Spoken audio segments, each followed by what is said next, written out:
Yes, thank you all for joining. I think we'll start. Good morning and Bula. My name is Pranal Pritesh. I'm the Regional Technical Specialist with the Pacific Insurance and Climate Adaptation Program. This is our info session for the request publications that we have launched for 2023, extending all the way to 2025. I will be a virtual host for this event. The outlay is I will take you through a short presentation on the program.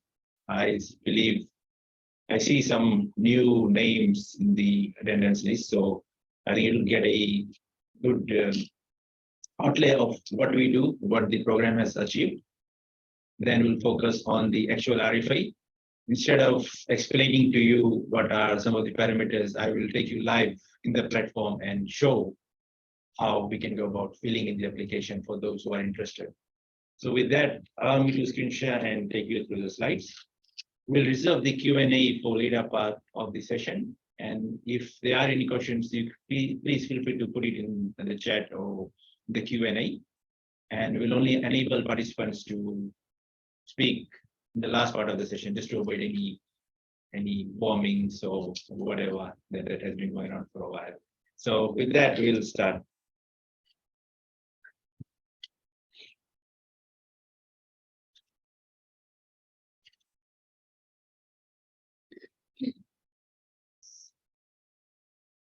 I hope everyone can see the screen, which shows the digital banner of the Pacific Insurance and Climate Adaptation Program. We are a joint initiative of UNDP, UNCDF, and UNU. We are regionally funded by the governments of Australia and New Zealand, and we have country-specific fundings from the government of India and Luxembourg. The reason we do what we are trying to do is, as you know, the Pacific is always been labeled as the most vulnerable in terms of climate disasters. Looking at the World Risk Index 2021, and prior to that, 10 countries in the Pacific are ranked in the top 30. So in terms of hazard risk and exposure, the Pacific countries have always been on top. But in terms of coping mechanisms, we always fall short. So that is one of the reasons, or one of the driving forces why our program is trying to improve the financial preparedness of Pacific small island developing states towards climate change and natural hazards. We believe in a micro to meso level approach, in the sense that we are targeting individuals, people like you and I, our communities, and we see an insurance response mechanism that aims to improve local community resilience against extreme climate events. That's our target, that's our goal. We are very clear in our approach. You would know there are larger players, larger entities that look at most of the macro approach at the sovereign and sub-sovereign level. We do not compete with them, but we complement in the sense that we do, or we look at the micro and meso approach, but we do work with government stakeholders in terms of policy and regulation. The important thing to highlight here would be the climate risk insurance to provide immediate liquidity post-disaster. UNCDF, for those of you that may know, our tagline is leaving no one behind the digital era. So digital is within our DNA. So we hope, or we aim to provide immediate liquidity post-disaster using digital instruments through our initiatives, be it through mobile wallets or through bank accounts. Another driving force or differentiating factor is that we focus on a market-based approach. So market-based climate risk insurance and other disaster risk financing instruments, targeting low to middle income households, MSMEs, cooperatives. Largely, we would say that traditionally uninsured market segments. So market-based, when I say there's a user-paid principle, people pay themselves for these goods. And there has to be an element of sustainability. That's why we work largely with the private sector. So in all the work, all the initiatives that we do, there is always a business sense and a social sense embedded together.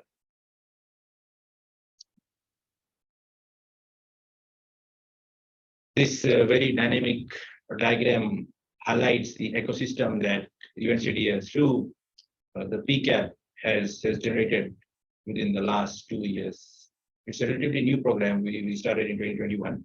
And within the first 2 years of our inception phase, we have achieved these partnerships. So As you can see, we work with UN partners, regulators, insurance literacy partners, digital providers, aggregators, local insurance, and even data providers, reinsurers as well. Main thing I want to highlight over here that out of this, most of them are our actual grant partners. So they have gone through a similar process. They have gone through our two earlier RFAs in 2021 and 2022. And through the same process, they are now our current grant partners. So if you see yourself similar to one of the organizations here, then definitely there is an ability for you to be part of it and for you to apply for the current RFA. As I mentioned, we just completed our inception phase. 2021, 2022, we have largely operated in Fiji, Tonga, and Vanuatu. And in terms of our expansion plans, we are moving into Solomon Islands, Samoa, Kiribati, Timor-Leste, and possibly PNG in the next 3 years, which is more so for the new RFA that we are expanding into. I'll quickly go through the 4 work streams that we cover, as well as some of our high-level achievements. So the first work stream is relevant policy and regulation, where we have worked with the regional central banks, as well as the Ministry of Finances and those that are linked with climate change. I won't go through in detail. You can go to our website and view this. Probably I'll just highlight one of the quicker ones in terms of work stream 2, open digital payment ecosystems. We work with MNOs in terms of enabling payouts and claims through e-wallets. We have also launched the Pacific first digital onboarding platform. And through the RFA, we are also looking at innovative ways of how we can reach the most vulnerable, those at the ground level, in terms of raising awareness and building even onboarding, using new instruments, using AI, artificial intelligence, or instant reaction, anything that you feel is a frontier idea that possibly has worked some in other markets and could be replicated is something that we are also quite open. Workstream 3 is inclusive innovation. That's where we operate largely, where we help to develop, pilot the products or innovations. And once the proof of concept is established, we go for scale. So based on the diagram that I've shown you, we have 21 established partnerships, grant partnerships across the 3 countries at the moment. We have onboarded more than 4,000 beneficiaries, or not we actually directly through the insurers, our insurance partners, they have onboarded more than 4,000 individuals in the Pacific across the 3 countries for parametric products that we have helped develop. And we have a whole host of partnerships with the UN agencies and other partners. Workstream 4 has been on empowered customers, largely focusing on developing educational tools, raising awareness. We believe it's a very important component for actually having a product should go together, or any initiative needs to go together with the awareness aspect. If you do not build on that, then it would not make sense, or there's very less opportunity for scaling. So this is a large component, and for partners that are working in the awareness space, outreach space, they also can apply in terms of the RFI. I will highlight the areas of intervention that can be targeted. This actually summarizes what our partners have achieved within the last 2 years. So our partners have conducted more than 790 activities on ground across the 3 countries, and they have reached out to more than 22,000 individuals. So our approach, based on what we have done, is more of a expansionary approach to what we have seen or demonstrated in the inception phase. It follows the same modality, and it's more like moving up from 3 countries to 8 countries now, and possibly more, depending on our own technical capacity as well as resource mobilizations. I hope that provided a quick overview in terms of the program. Now I'll actually go into the RFA that we have for.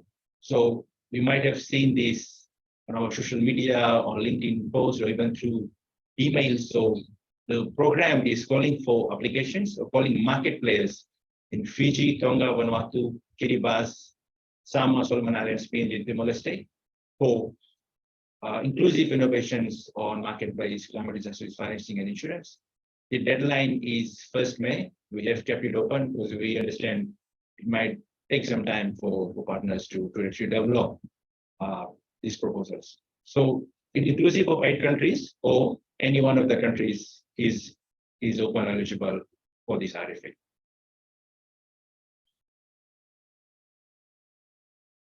In terms of the core areas of intervention for this RFA, the first one is on new and innovative climate disaster risk financing insurance solutions for individuals, communities, and small businesses, targeting the micro and meso level solutions. Under this intervention, we will be supporting the identification, development, and pilot testing of micro and meso certified instruments, products and services developed by economic sectors, public-private partnerships to develop micro meso solutions, and solutions that target women-owned businesses, women's youth, and persons with disabilities.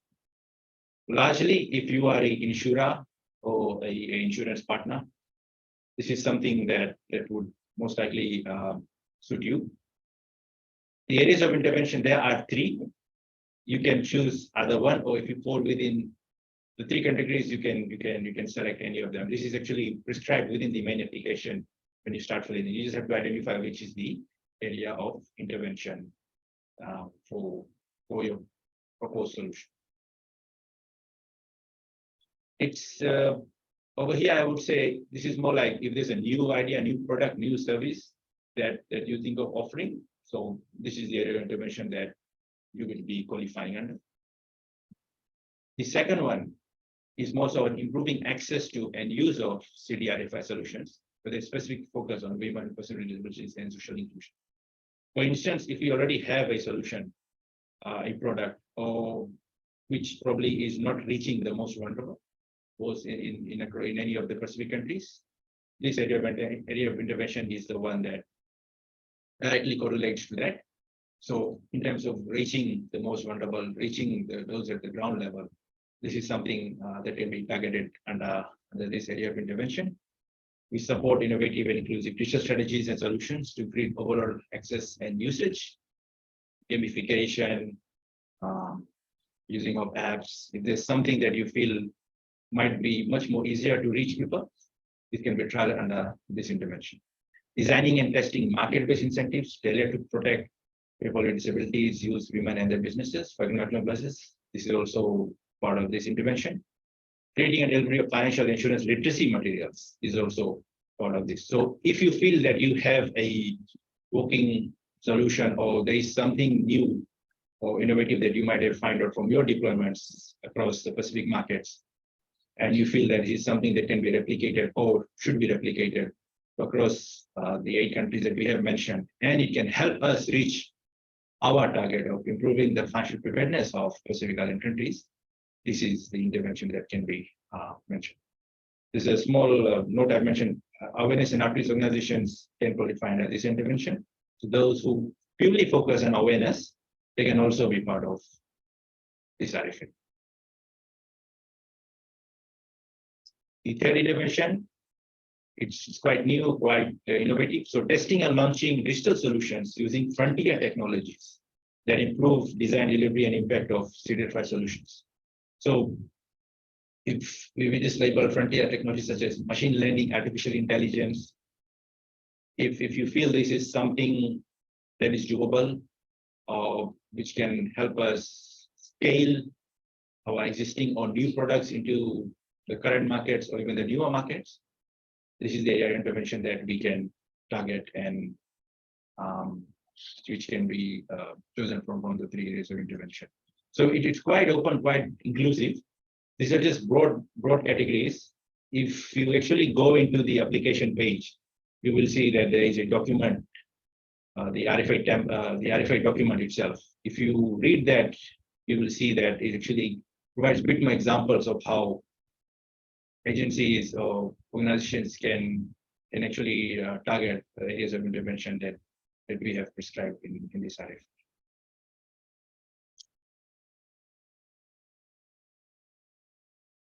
So in terms of the overall criteria, which is a summary from that document, we aim to support 20 partners across the 8 Pacific countries. Note the asterisk for 20 partners.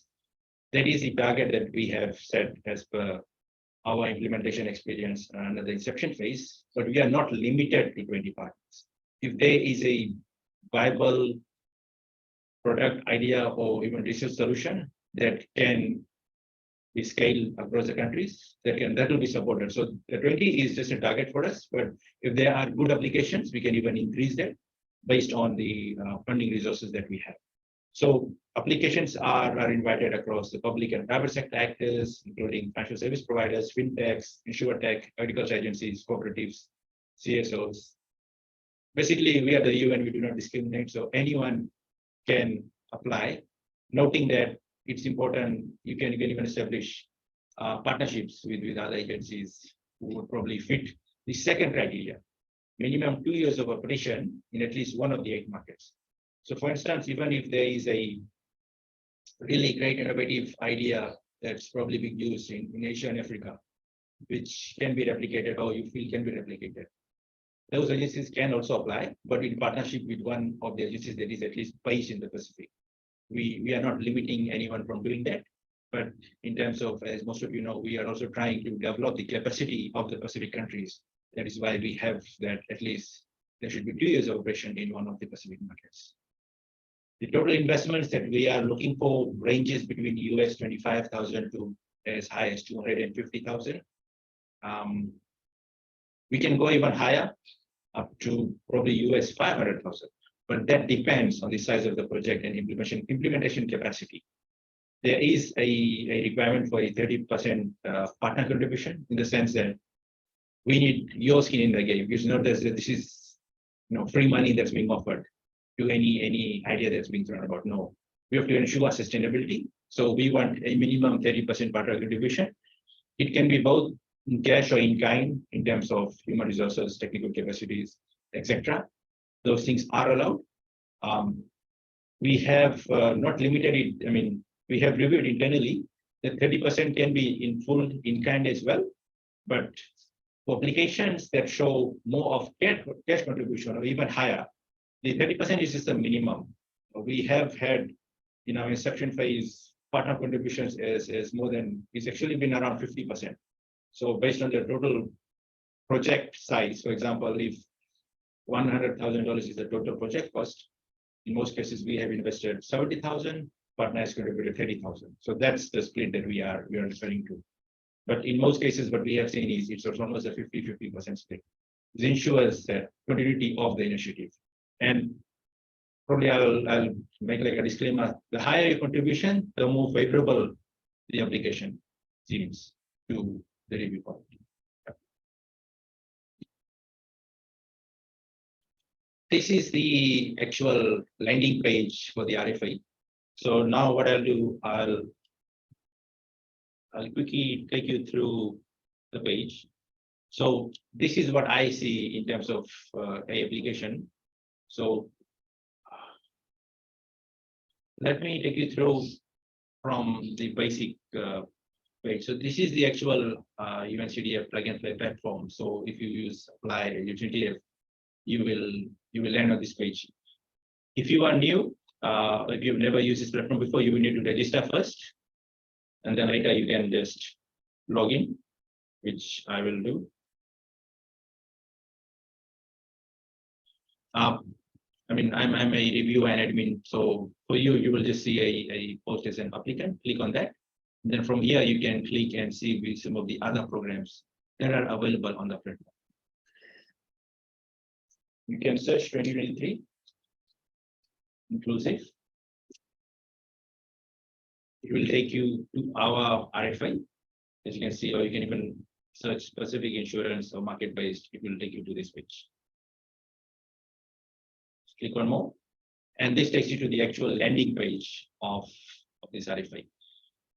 It summarizes the contents of the document that I had mentioned, the RFA concept. Just yesterday, there was a bit of a technical glitch on the platform, so there's a table missing that actually describes in detail the 3 areas of intervention, but that will be sorted in a few days. Anyway, the document I'm referring to is this RFA document. If you click here, you can download the document, which is a 15 to 16 page document, which summarizes in detail the contents of the call for proposal. And these are the other documents that will be very useful for this RFA. Now, once you register, you click on the apply button. There's two, I would say, certain criteria is required. One is a pre-screening, and the rest is the main application. I would suggest potential applicants, probably if you want, you can download the first document and probably do the others for later after you qualify for the pre-screening. You do not need to fill it at the moment. Only when you meet the qualifications under the pre-screening, then you move on to the main applications. This is what the pre-screening looks like. So when you come in, when you click on yes, they will ask you a series of questions. This is something that we have done in terms of our mock test. So first, it will be please provide the name of your organization, the official email correspondence. Are you legally registered? So most of the things that are part of the RFA of incorporation, that will be less than 2 years. Please upload the certificates of incorporation, audited financial statements. If you have the most recent one, 2022, better. But if you don't, you can upload whichever ones that you have, at least it's 2 years back. For 2021, if you have the unaudited version, that's also fine. Please note, this is all will be kept strictly confidential. It is only available to us in terms of the application.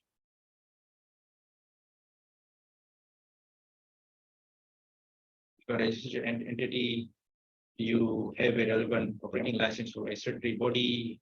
In terms of, probably this is more like a business license. Most of our partners, in a way, get stuck here. I would say this is most of for insurers and such, to ensure that you have the licenses to provide insurance and microfinance within the countries that we are operating in. This is fine. If you don't have anything, just upload your normal business license. It's not a very mandatory field for us. The UNCDF platform is a generic platform used across, used globally across Africa and Asia. So most of it is more directed toward digital interventions. That's why we have such parameters. But for us, we will try and make best of what we can. So are you the lead applicant? As I mentioned, if you have a global solution which can be replicated, but you are not operating in the Pacific, you can partner with someone who is in the Pacific and offer the solution. And over here, you can upload the partnership agreement, basically signed. It just need to be a basic agreement at the initial stage. Later on, if you have a more formalized MOU, that also would be good for us. So over here, in the question we have mentioned, is the organization willing and ready to fund at least 30% of project costs in cash? As I mentioned, it can be in kind. You can specify yes over here, but then in the actual budget document, you can explain what are some of the differing costs and those things. But as I mentioned, if you can even show 30% cash, it seems very, very favorable for us, because it ensures sustainability and your skin in the game in the solution that's come up. This is more so in terms of working with us in terms of scaling the instruments that have been developed with the market and private sector. And these are basically that you are not doing any activities which are not part of the UN process. So yeah, you click OK. You would then be taken to a page such as this. So you have done this pre-screening. You will next be asked to go into the main application. So once you qualify for the pre-screening, this will be a green tick over here, and then you can proceed to the main application. You can click on that, and it takes you through the list of the main application questions. It's quite similar, but this is more in detail in terms of what the organization does, what are the social media links. If you don't have it, that's fine. Just click any. Gender is a strong component for us. It can indicate the number of employees that you have and percentages which are women. So when you come to here, there'll be the 3 areas of intervention that I had mentioned. So you can select either O or all 3 if you feel that it corresponds to all of them. From now, the main piece of the RFA is the technical proposal, which is the technical proposal template as shown in the main page of the RFA as well. So once you qualify for the pre-screening, then you can download from the main page, or you can download from here. And what the technical proposal shows is this. Usually in early RFAs, this was done digitally or virtually through the main page itself, but there were issues in terms of saving and all these things if you keep it inactive for a while. So this is now become a submission. This is a submission that is a generic template. It might not fully suit all partners vis-a-vis that digital partners would, in the certain parameters that they would qualify for more. For those that you do not qualify, just put NA or not applicable, that is fine. This is also knowing what the cooperations and business is of the agency that is applying. Financial indicators, as I mentioned, will be kept confidential. We can briefly mention those. If you are a startup, if you don't have, even if you're making losses, that's fine. You can indicate to us. We have worked with startups, so we know what are some of the challenges in terms of the ownership structure, knowing that the agency is structured and has a good management style, who are the lead applicants and who would be the project manager. If you have received earlier support from UNCDF, UNDP, or other donors, it will be good to mention here. It's not a limiting factor. It lets us know that, okay, you've already been part of such a system and you already have qualified for such, so it looks more favorable to us. If you are in a partnership or consortium, what is the details of that? This is the main, I would say, gist of the RFA. What is the snapshot of the project?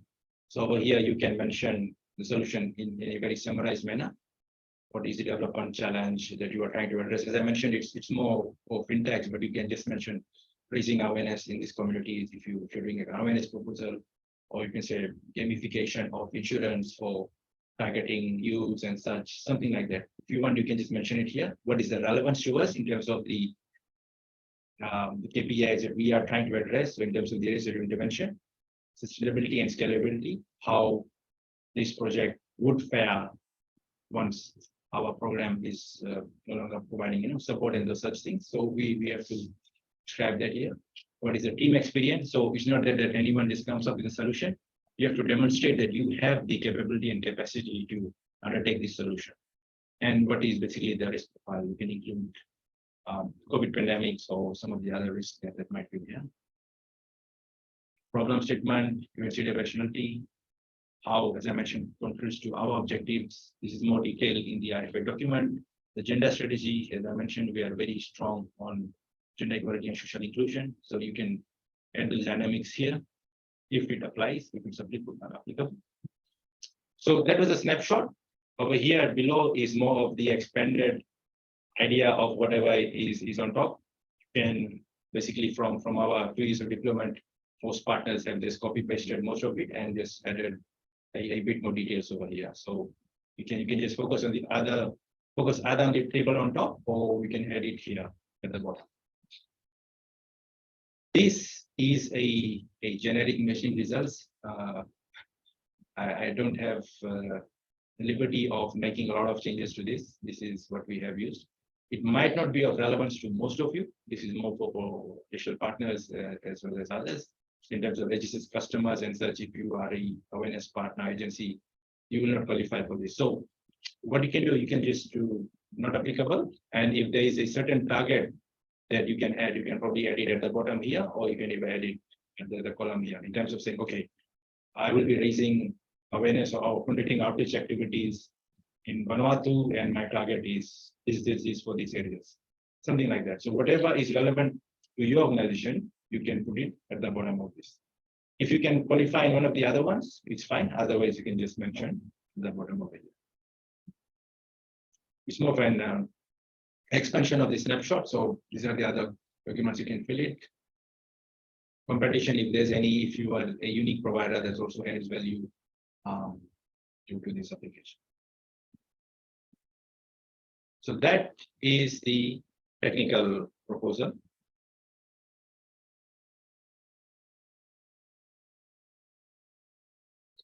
Once you have done completed review, you can upload it here, and that is what will be saved. You can make changes until you fully submit the application. Once you submit, there is no possibility of making changes. So if you still have in a draft, just you can upload, but do not do the final submission. Next is a basic CVE statement that you will need to do of the project lead and the team members. It's also very generic. It's something like this, very simple. You can just add a bit of the details and get that signed off. Lastly, would be the budgets. There is a work plan and budget template that's available. I have filled it quite briefly in terms of an example. So this is what it looks like. There would be key milestones, timelines, how the money will be used, and what is the total budget. There is our component as well as the cost sharing component for the partner. So for example, for awareness partner, for example, the milestone will be awareness and outreach. Give us a timeline, what is the activity, that the specific activity regarding that, and what is the intended budget, what is the request from UHCTF, and what is your own cash or in-kind contribution. All of this is automated, and down below you will see the actual amounts that's given. This is something that we usually do later down the line. This is more of the disbursement conditions. This we can lay down from our team. And there is a work plan that also needs to be completed in terms of the activities with the responsible party, the start date and the duration. Usually we have saying 18 months. It's an open RFA 2023 to 2025. You can request for support till 2025, but then you have to prescribe what are some of the activities that you will be conducting. Personally, I would suggest 18 months is a good time, or even 12 months. It lets you complete the activities and qualify for the next call for proposal. So as you would have seen in the main landing page, the call for proposal, it will be, it's a rolling RFA, a revolving RFA. So this is the first call for proposals in Q1 2023. We will again open the same application by Q1 2024 and Q3 2024 and Q1 2025. Reason being, probably we develop the proposal, it might not be as enticing at the moment, but then we can work on it, strengthen it, and it can be same submitted during the next call for proposal. There might be some entities who have just started with the solution rolling out, so it might not be showing that much kind of a growth of potential now, but there is always open. So we will work with you in terms of developing the proposal. So even if it does not qualify in the first Q1 round, there are chances it can apply for the next and the following RFAs. Right.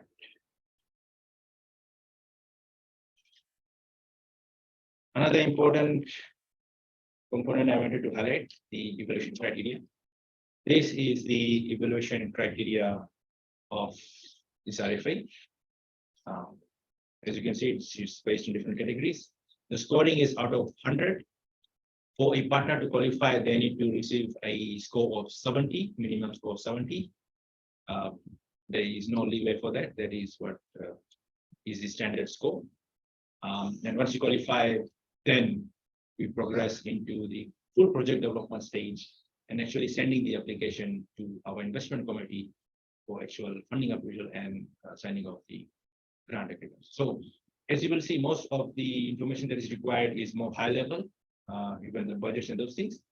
Once a partner technically qualifies, then we go into the actual details and expand on the activities and budgets and so forth. So even if, for example, we have given, or a partner gives an estimate budget of whatever amount, but later on we realize that, okay, there's a need for more support, that can also be included, or even reducing it, depending on how we proceed from there. So, yes. So thank you all. Now we'll open up for Q&A. So I was well within my time of 40 minutes. Yeah, please feel free to raise your hands, or if you want, you can also type in the Q&A, and we can provide more inputs on any aspects that you require. Thank you.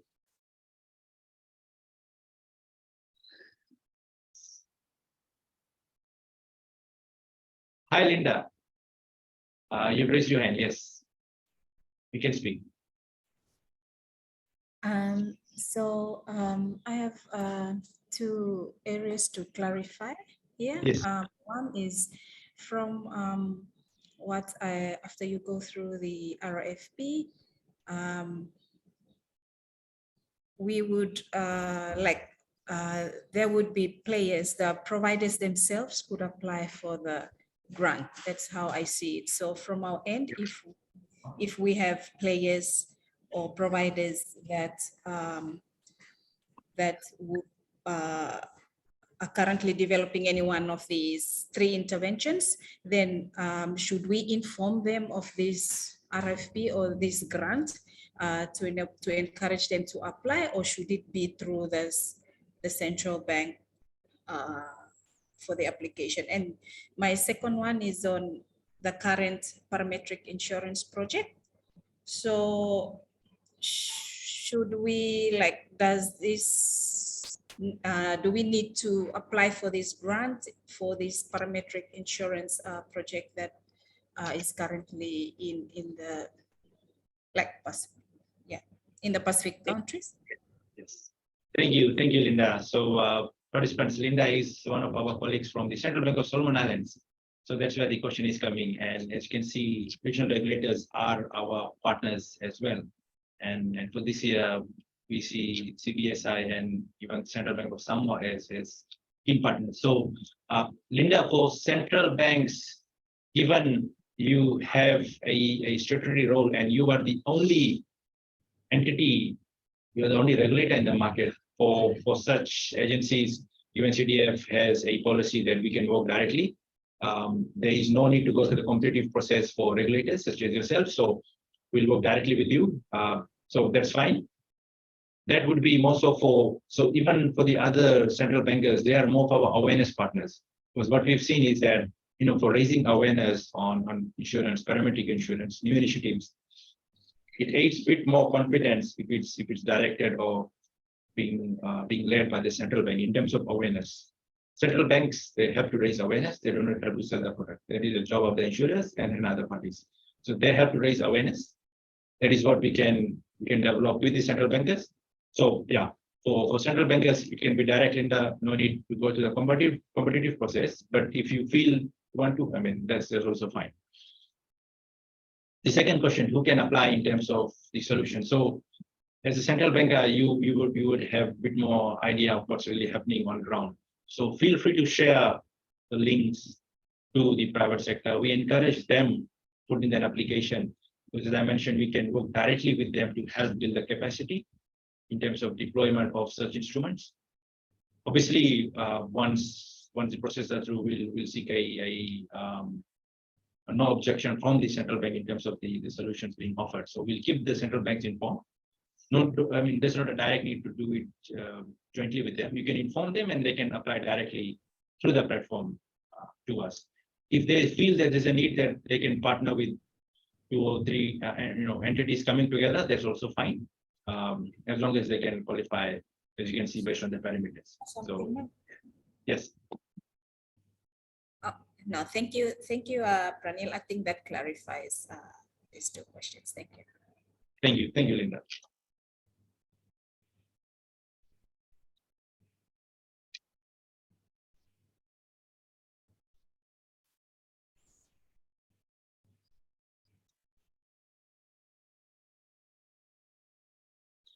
Any other questions, participants?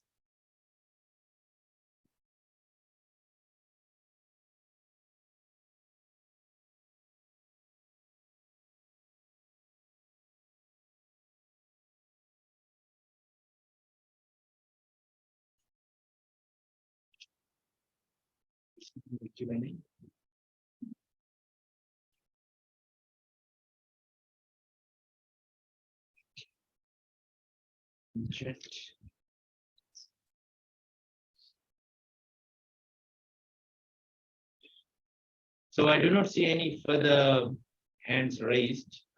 So I take it that I probably, okay, Johnny, yes. Yeah.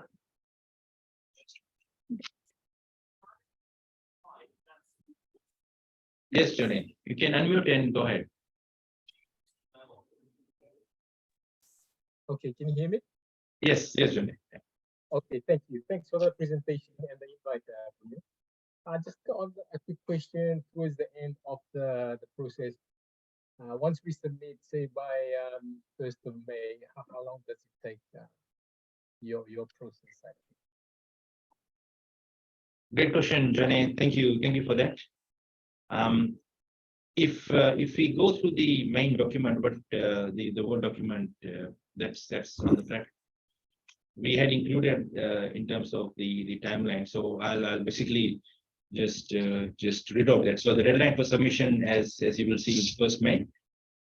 We will conduct a initial eligibility screening by 3rd May. We hope to have the evaluation by committee. So it's all digital, all done electronically. I am also not part of the review committee, since eventually I'll be working with you, the partners who have qualified to develop the proposal, the final once it goes to the investment committee. So it will be a panel of 7 to 8 reviewers who are experts in this area, looking at various aspects based of CDRFI, gender, social inclusion, all of it all lumped together. So it will go randomly to all of these people. And once they send in their feedback by 31st May, we are hoping to review and inform our investment committee, okay, that these are the people who have technically qualified under the 2023 RFA. We hope to send it across by 15th of June. So announcement of successful candidates, we might do a partnership launch event around July to August. So as early as July, as late as August. That's our intended timelines. But in the background, we'll be working with the partners. As soon as the qualifications are done and we inform our investment committee, we'll start working with the partners in terms of developing the main full proposal for the IC. When I say the full proposal, it's not an additional new one. The same template, we'll just expand on that and add in more details related to the activities as well as the projects. So that will be it. And we hope to negotiate and close everything off by 30th August so that we can start implementing the activities as soon as we can, well before the start of the segment. Okay. Thanks for that, Rene. Thanks, Rene.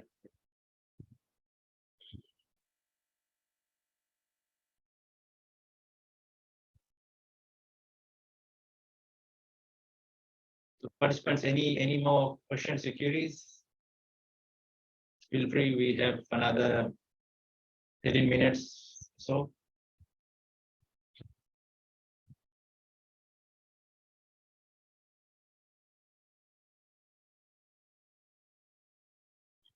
No? Okay. So thank you all for joining. This was our first session for this RFA for today. We have another one at 3 p.m. Fiji time.